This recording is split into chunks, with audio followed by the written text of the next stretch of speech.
Assalamualaikum warahmatullahi wabarakatuh. Perkenalkan, nama saya Rafila Putrianto dengan NIM 31175584. Di sini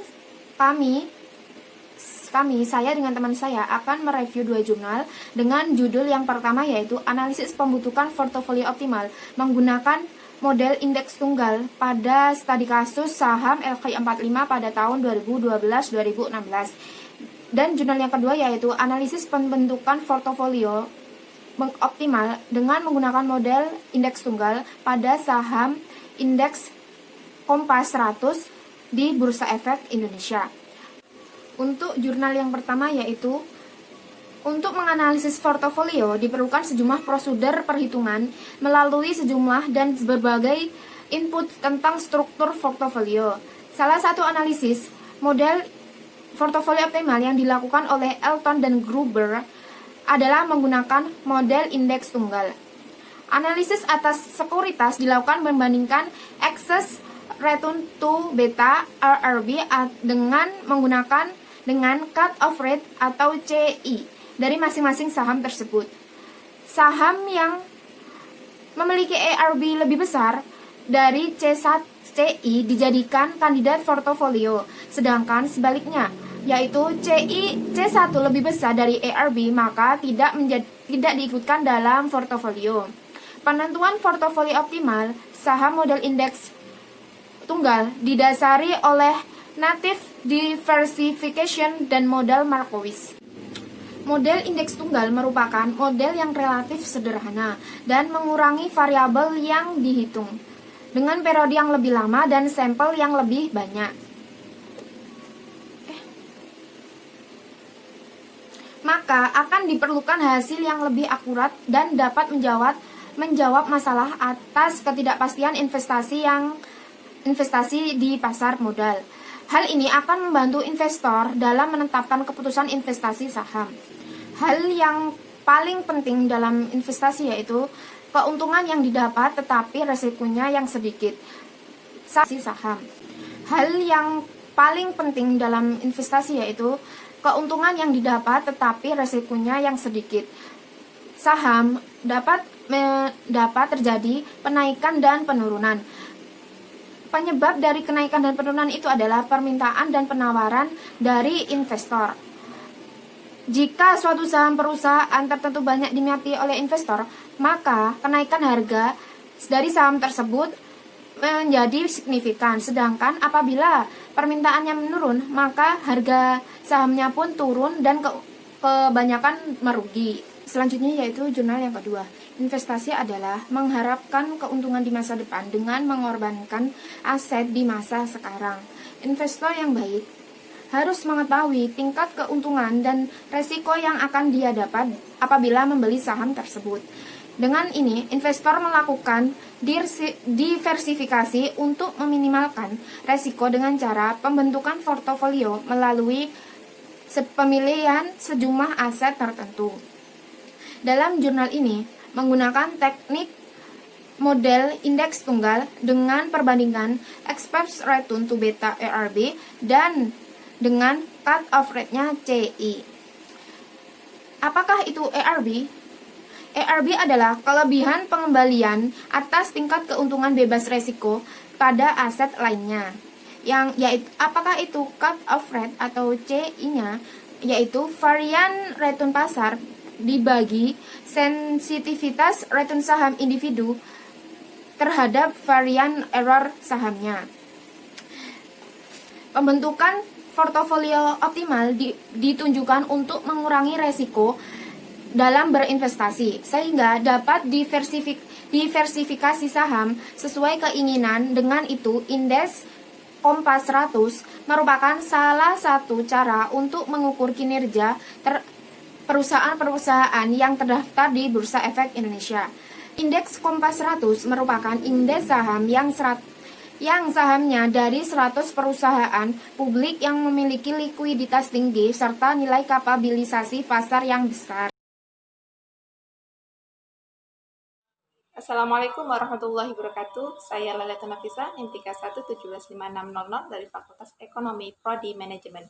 Di sini saya akan menjelaskan kelanjutan dari penjelasan review jurnal sebelumnya yang sudah dijelaskan oleh teman saya. Di sini saya akan menjelaskan hasil dan pembahasan serta perbedaan dari dua jurnal tersebut.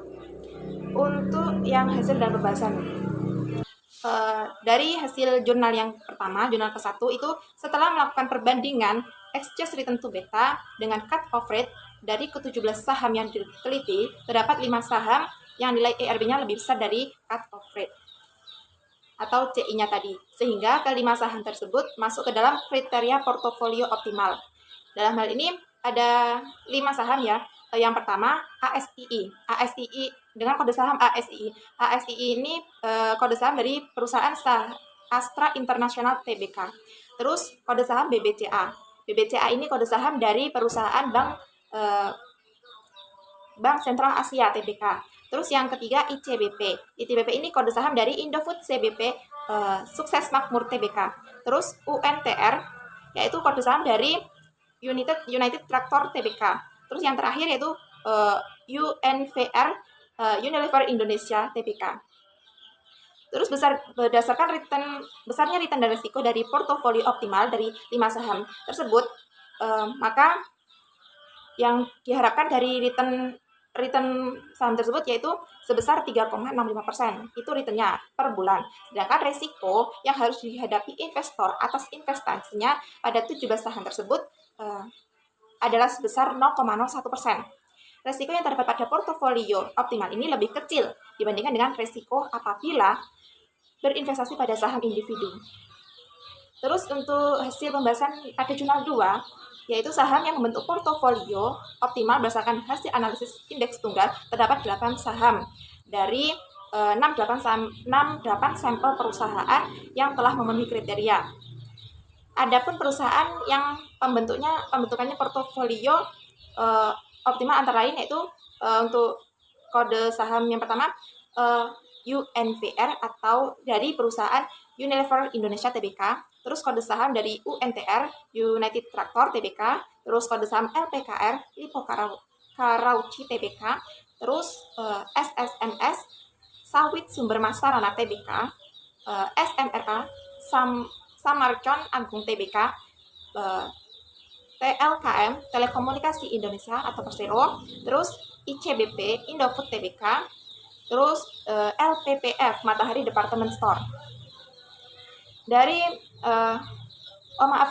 untuk ERB dari jurnal 1 yang tertinggi itu dari kode saham ASII. ASII ini kode saham dari Astra International Tbk. ERB-nya sebesar 6,9424, CI-nya 3,7855, sedangkan proporsi dananya itu sebesar 83,39%. Terus untuk yang jurnal kedua ini proporsi dananya tertinggi 22%, yaitu UNVR dan TLKM. UNVR ini kode saham dari Unilever Indonesia Tbk dan TLKM ini Telekomunikasi Indonesia. Terus yang menduduki kedua yaitu 17%. 17% ini yaitu dari kode saham UNTR dan ICBP. UNTR ini kode saham dari United Tractor Tbk. ICBP ini Indofood CBP Tbk. Terus dan yang urutan ketiga yaitu 10%, yaitu diduduki oleh LPPF, yaitu Matahari Department Store. Terus perbedaan dari dua jurnal tersebut. Yang pertama studi kasusnya berbeda. Untuk jurnal yang pertama studi kasusnya LQ45, sedangkan yang di jurnal kedua itu perusahaan yang tergabung indeks Kompas 100 di Bursa Efek Indonesia. Terus untuk perbedaan keduanya, yang kedua itu langkah-langkah yang dilakukan jurnal 1 dan 2 itu berbeda meskipun sama-sama menggunakan Microsoft Excel untuk alatnya.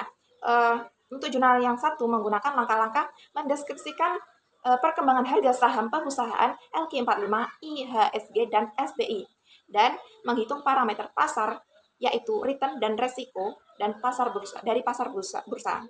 Terus untuk pada jurnal 2 menggunakan langkah-langkah yang pertama, menghitung nilai return realisasi masing-masing saham.